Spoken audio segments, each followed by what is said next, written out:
Hey, sixth graders, happy Monday. It is December 14th. We are officially Monday, Tuesday, Wednesday, Thursday, Friday, Monday. We are 7 days away from break, big old break that everyone's earned as we struggle and continue to fight and stay on it through this COVID nutsiness. Remember, the new year does promise something changing, whether we don't know what that is and we don't know when that is, but think about that. 2021 is going to be different, and everything says it's going to be better somehow. So hang in there, keep fighting to the bitter end. You got a big break coming. How about we bust our butts until we get to the end? All right. So today, um, make sure you're up, make sure you're getting into better habits, and then today we have a test. So here's what today's tests look like.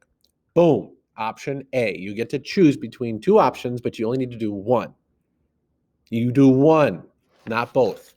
Okay, first one, option A, is a test that is sort of a similar traditional test. So it's going to be multiple choice and short answer. Okay, so here's the directions. I want you to do your best. Take your time. Do not rush through this. Don't try to finish in 5 minutes and be like, woohoo, the day's over.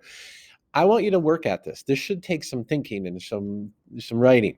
So you may use your notes on this test. I don't mind if you use your notes because frankly, that's kind of how we learn. So if you have like really good notes in here, or if you have that document that we've been using, if you'd studied like I told you to, then you have something written down in here. That's going to help you a lot. But maybe you don't need it. Maybe you know the stuff cold. Either way, you can use your notes. I'm fine with it, right? When you're done, you should just be able to submit this test and then it'll go in. It won't give you a grade because I have to grade some stuff. So here's what I mean. We got two kinds of questions on this test. There are 16. Actually, technically there's 17, but you'll see what I mean. Number one, which of the following is the best example of an author using alliteration? Okay, so that's a multiple choice question, and you'll just have to choose the best one from a choice of 4 options. Okay, that's multiple choice. The second kind of question you're going to get today is something like this. Finish the sentence so that it becomes a simile. The morning sun is blank. That requires a little bit of short answer. Now, I have to go in and grade that. And you're really, basically, you'll be working off of a rubric that's either you got it, or you kind of got it, or you didn't get it at all. So 1 point, half point, or 0. That's for each of those questions. Total of 16 points. There'll be 17 questions, but 16 points. Read the directions, read carefully, take your time. Okay, that's option A. Option B is different. It's a writing option. Okay, so in this case, and this will be a Schoology option. So that means you have to create the assignment, right? You click the little plus, right? You click the plus and create a submission. You can write on the submission. You can write in your notebook and handwrite it and then take a picture of it, or you can write in a Google Doc and then submit that. But basically, you're writing a short story that uses all the types of figurative language that we studied in class at least twice. So if you think about it, that means your short story has to have 16 examples, 2 each for the 8 different types of figurative language.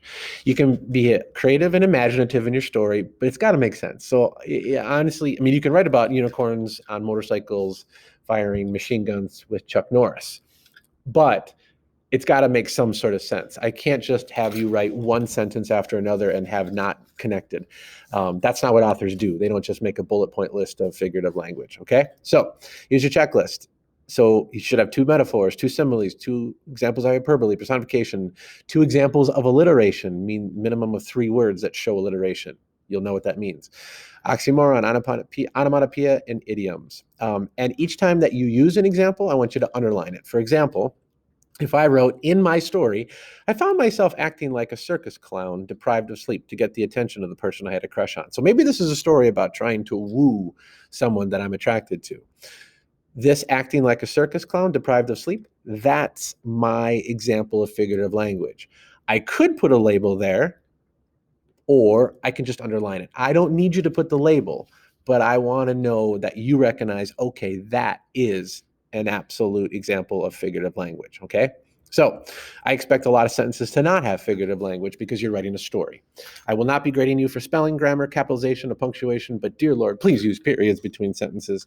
So you are writing, and we are talking about writing like an author.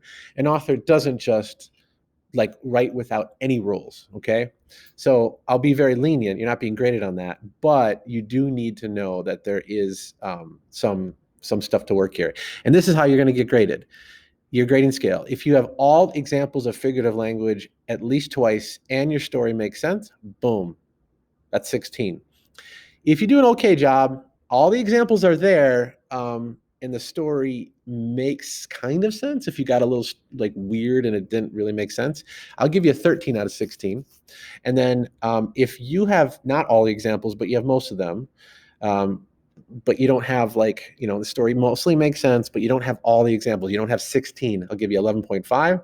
And then 9 would be not a great story that doesn't have the examples. I can't really see that you understood what we did or you didn't follow directions. So that makes sense. That's how you're getting graded. All right, everyone. That means today, that's all you're doing for today. So your first task is finish your test. I am available for questions all day through Schoology Messenger and Zoom. And read for fun. Sit ups and push ups for your brain. All right, everyone. We'll see you on Tuesday.